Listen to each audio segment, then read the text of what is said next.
बलिया के लोग दर दर की ठोकर खा रहे हैं। न यहाँ पर रुई है, न यहाँ पर सुई है, न यहाँ पर न्यूरो सर्जन है, न यहाँ पर हार्ट का सर्जन है, न यहाँ पर कार्डियो का डॉक्टर है, न यहाँ जनरल सर्जन है, न यहाँ एक्सरे जिला अस्पताल में 1 बजे दिन के बाद नहीं चलता है, सब प्राइवेट में रेफर होता है, सब प्राइवेट में यहाँ से मऊ तक, और करोड़ों रुपया प्रतिदिन बलिया के डॉक्टरों को कमीशन आता है। बेटी हमारी बच्चा देने मऊ जाती है, भाभी हमारी गर्भवती है, बच्चा देने मऊ जाती है, कमीशन बलिया में आता है। यहाँ के लोग मेडिकल लीगो कराने आजमगढ़ जाते हैं, फिर भी हम कहते हैं कि हम महान जिला के महान नायक हैं। अफसोस नहीं, दिल में दर्द नहीं है, बकवास है। प्रदर्शन करने वाले वही लोग हैं जो अपनी कौम के गरीबों का हिस्सा नहीं देना चाहते हैं। वो सामंत बन चुके हैं। एक एक आदमी के घर में 3 पीढ़ी से IAS IPS पैदा हो रहे हैं। एक एक आदमी बिजनेस में अरबपति है, इसके बाद भी आरक्षण का लाभ लेना चाहता है। वो कितना छोटा आदमी है। शराब जब सरकारें बेचेंगी और फिर दूसरे तरफ कहेंगे कि शराब पी करके अपराध कर दिया, ये नहीं शोभा। राहुल गांधी अभी तक कलकत्ता नहीं गए, क्या कहेंगे? राहुल गांधी कलकत्ता नहीं गए। राहुल गांधी के बारे में मुझे बहुत ज़्यादा जानकारी नहीं है, लेकिन उनकी पसंद है, वो इटली ज़रूर जाते हैं। दोस्तों, बहुत दर्दनाक खबरें आ रही हैं पूरे देश से, चाहे वो पश्चिम बंगाल हो, उत्तर प्रदेश का झांसी हो, या फिर आपके उत्तराखंड का देहरादून। बहुत सारे किस्से ऐसे आ रहे हैं और सिर्फ एक ही प्रकार के किस्से आ रहे हैं, बलात्कार, बलात्कार और बलात्कार। आरक्षण भी एक बहुत गर्म मुद्दा है और उस समय देश में कुछ अच्छा नहीं चल रहा है। हम ये चाहते हैं कि किसी भी तरीके से किसी भी मुद्दे पर एक सार्थक बातचीत हो, संदेश कुछ ऐसा जाए कि देश में कम से कम ये जो अस्थिरता व्याप्त है, अस्थिरता चल रही है, ये अपने आप में समाप्त हो। दोस्तों, आज हमारे साथ एक बहुचर्चित पूर्व विधायक जी साथ में हैं। यदि आप चेहरा देख रहे होंगे तो आपको इनका परिचय बताने की ज़रूरत नहीं है। आज हैं हम पूर्व विधायक श्री राम इकबाल सिंह जी के साथ, और इनसे इन मुद्दों पर बात करेंगे और आपका मत जानने का प्रयास करेंगे कि देश की परिस्थितियों पर आप क्या कहते हैं। सर, बहुत बहुत स्वागत है आपका। जी धन्यवाद। तो सर, ये जो मुद्दा चल रहा है ये आरक्षण का, इस पर कुछ बोलेंगे क्या? देखिए, आरक्षण का कोई इस तरह का इशू नहीं है। अगर कहीं थोड़ी बहुत त्रुटि थी तो न्यायालय ने उसको ठीक कर दिया, लेकिन आरक्षण का भौकाल बनाया माननीय राहुल जी ने। उन्होंने देश में ऐसी अफवाह फैलाई, और चूँकि पुरानी पार्टी के, उनकी पार्टी 60 वर्ष भारत में रूल की है, तो उनके मीडिया से लेकर हर जगह पर लिंकेज है, देश विदेश में भी लिंकेज है, और उनके साथ छोटे छोटे क्षेत्रीय दल भी शामिल हो गए।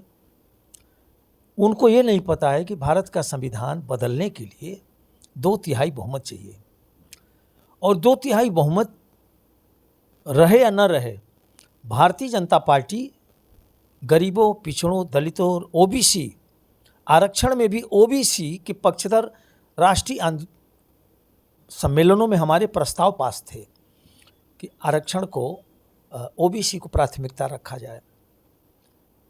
तो इस तरह का अफवाह फैला करके लोग उत्तर प्रदेश में थोड़ा सफलता हासिल किया। उसका मेन कारण यह है कि बहुजन समाज पार्टी प्रायः समाप्त हो चुकी है। अब बहुजन समाज पार्टी का मतदाता दिग्भ्रमित है, लेकिन हम उससे अपेक्षा करते हैं कि क्षेत्रीय दल कभी भी राष्ट्र की धारा नहीं हो सकते। राष्ट्र की धारा राष्ट्रीय दल ही हो सकता है, जिसका कारण है कि आज नरेंद्र मोदी जी की सरकार पूरी दुनिया में धूम मचाई हुई है। तो सर, आप किसे जिम्मेदार मानते हैं? क्योंकि जो आरक्षण है, ये जो क्रीमी लेयर वाली बात सुप्रीम कोर्ट ने कही है, तो इसके खिलाफ सीधा सीधा पूरे देश में प्रदर्शन आज हुआ और कहीं कहीं हिंसक भी हो गया। देखिए, प्रदर्शन में कोई दम नहीं था, और ये प्रदर्शन करने वाले वही लोग हैं जो अपनी कौम के गरीबों का हिस्सा नहीं देना चाहते हैं। वो सामंत बन चुके हैं। एक एक आदमी के घर में 3 पीढ़ी से IAS IPS पैदा हो रहे हैं। एक एक आदमी बिजनेस में अरबपति है, इसके बाद भी आरक्षण का लाभ लेना चाहता है। वो कितना छोटा आदमी है कि अपने मन से ये नहीं कहता कि मेरे परिवार को इस आरक्षण की सूची से बाहर करो। हम लोग तो सामान्य आदमी है, कोई बहुत संपन्न घर के भी नहीं थे, लेकिन कभी फीस माफ़ी के फार्म पर दस्तखत नहीं किया। हाँ, दूसरे लड़कों का हम लोगों ने फीस गरीबों का माफ़ करा देते थे, यहाँ से लेकर यूनिवर्सिटी तक, लेकिन हम लोगों ने कभी वो लाभ लेने की कोशिश नहीं की। आत्मा कांप जाती है, ये शेयर किसी और का है, लेकिन हम बहुत चिंतित रहते हैं वे लोग जो एमएलए हैं, एमपी हैं, पूर्व सांसद हैं, पूर्व विधायक हैं, पूर्व मिनिस्टर हैं, मुख्यमंत्री हैं, मुख्यमंत्री रह चुके हैं, इनके खानदानों को भी आरक्षण चाहिए। आईएएस है, आईपीएस है, इनकम टैक्स में है, इंजीनियर है, डॉक्टर है, इनको आरक्षण चाहिए। नहीं, सुप्रीम कोर्ट का फैसला स्वागत योग्य है। और जो भी राजनीतिक दल हिम्मत के साथ इसको फेस नहीं करेगा तो मुझे लग रहा है कि वो कुर्सी के लिए प्यासा है, देश के लिए और न्याय के लिए नहीं। कलकत्ता की बिटिया के साथ जो हैवानियत हुई, वैसी हैवानियत अब उत्तर प्रदेश में भी बहुत जगह हो रही है। उत्तराखंड से भी खबरें आ रही हैं सर, और यहाँ तक कि अभी अभी खबर आई है कि झांसी में एक लड़की को 4 घंटे तक कार में घुमा करके उसके साथ गैंगरेप किया गया। तो इस तरीके की घटनाओं के पीछे आप किसको देखते हैं सर? पर्टिकुलर स्टेट गवर्नमेंट को देखते हैं या सामाजिक ताना बाना कुछ बिगड़ा हुआ है? हाँ, ये प्रश्न आपका सही है कि स्टेट की लाइबिलिटीज है कि राज्य की जनता सुरक्षित रहे, जान माल और इज्जत की सुरक्षा बनी रहे। अगर ये फेल होती है तो मोटा मोटा कॉन्स्टिट्यूशन की यही व्यवस्था है कि उस राज्य में कानून का शासन नहीं है। लेकिन मैं दूसरी बात कहना चाहूँगा, आज जो सामाजिक विकृतियाँ आई हैं वो आई कहाँ से इस तरह की? ये रामकृष्ण का देश है, हमारे देश में ये सब तो नहीं था। ये राणा प्रताप का देश है, ये चंद्रशेखर आज़ाद का देश है, ये गांधी लोहिया का देश है, ये दीनदयाल जी अटल बिहारी वाजपेयी जी का देश है, ये नरेंद्र मोदी का देश है। आया कैसे? ये आया जब से WTO में नरसिंह राव जी और मनमोहन सिंह जी ने भारत का गेट खोल दिया। हमारी सभ्यता संस्कृति पर, सनातन पर पश्चिम के प्रहार चलने लगे। अब आपको 1 लाख रुपया, 1.5 लाख रुपया का मोबाइल लेना है, आधार कार्ड दीजिए, मोबाइल मिल जाएगा। क्रेडिट कार्ड पर आपको पैसा मिल जाएगा। पश्चिम का प्रश्न पड़ता था, मेरा नहीं था। भारतीय इकोनॉमी, भारतीय अर्थव्यवस्था, अगर हमने 100 रुपया कमाया है तो 50 रुपया तक खर्च करते थे। 50 रुपया में 25 रुपया बेटी की शादी ब्याह, पढ़ाई लिखाई के लिए रखते थे और 25 रुपया दवाई के लिए रखते थे। हम सिक्योर करते थे पैसे को। आज क्या है, लोन लेकर घृत पियो, मोटरसाइकिल ले लो, कार ले लो, 0% पर। ये सारी विदेशी कंपनियां आकर के भारत की अर्थव्यवस्था, भारत की सभ्यता और भारत की संस्कृति को नष्ट कर दी है। हमारे देश का प्रश्न पत्र नहीं था कि लड़की घुटने से ऊपर तक का हाफ पैंट पहन करके घूमे, बिना दुपट्टा का चले। यह पश्चिम का प्रभाव है।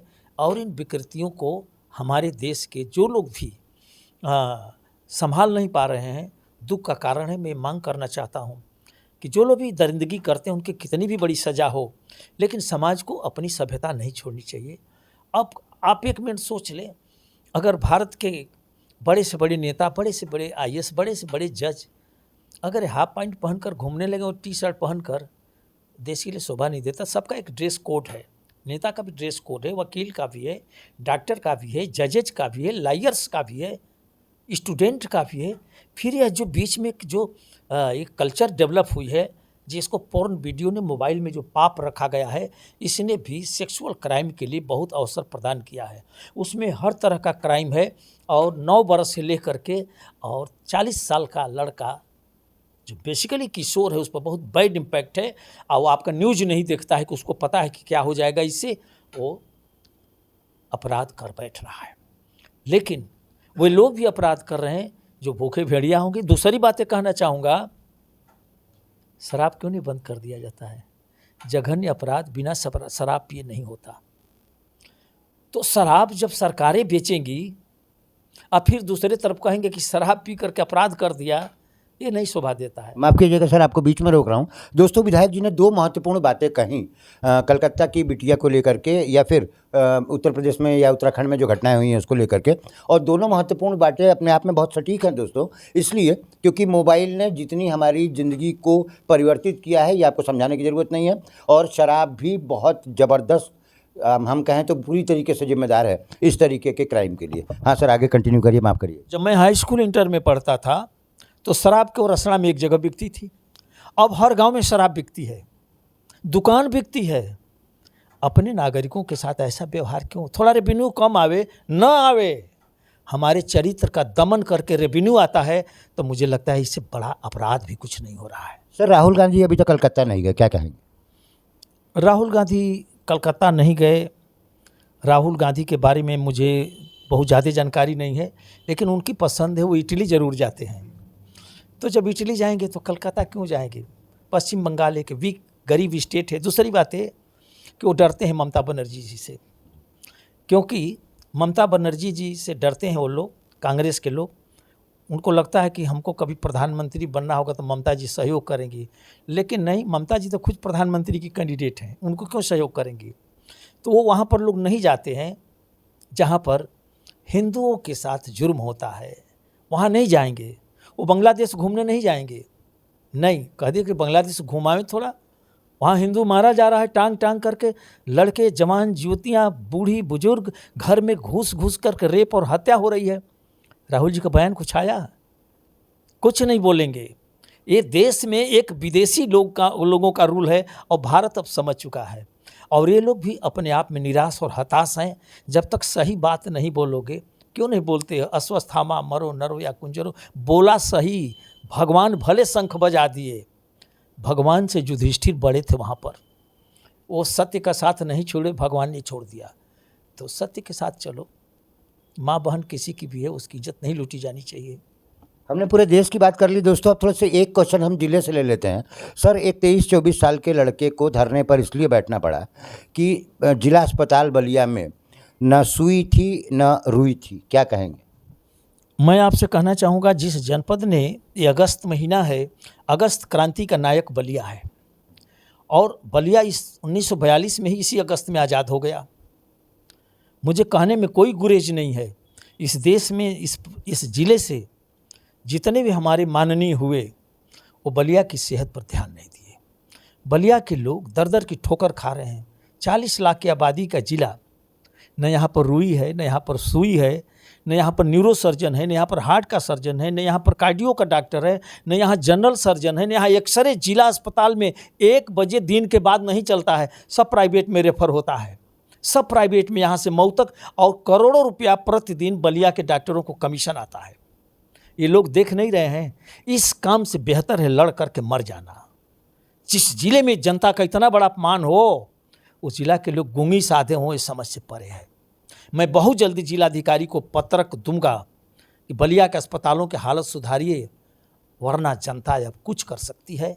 पानी सर के ऊपर हो गया है। बेटी हमारी बच्चा देने मऊ जाती है, भाभी हमारी गर्भवती है, बच्चा देने मऊ जाती है, कमीशन बलिया में आता है। एक दिन 11 बजे रात को हमारे एक मित्र थे, वो प्रधान है बसलिकापुर के, उनकी बहू इसी साल शादी हुई, उसके पेट में बहुत दर्द हो गया। 11 बजे लेकर गए लोग, लेडी अस्पताल में कोई डॉक्टर नहीं थी, हमको फ़ोन किए, संजोग से मैं सीएमओ को फ़ोन किया कि अब यही होगा बलिया में, तो लोग आधे घंटे में पहुंच गए, उसकी जान बच गई। कहाँ ले जाते, ये नहीं दिखाई दे रहा है।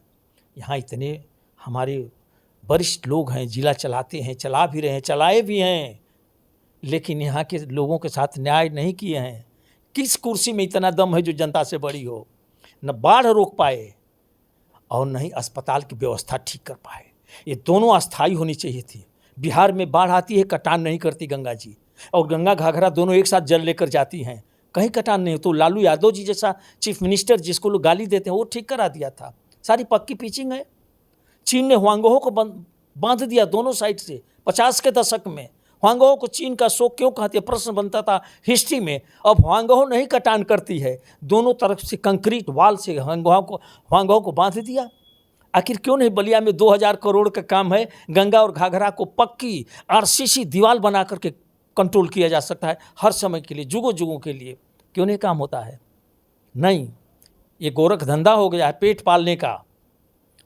इस पर बड़े बड़े अधिकारी अपना पेट पाल रहे हैं, और देश के कोने कोने में उनके भवन, और दुबई और ओमान तक और सिंगापुर तक उनके फ्लाइट खरीदे जा रहे हैं।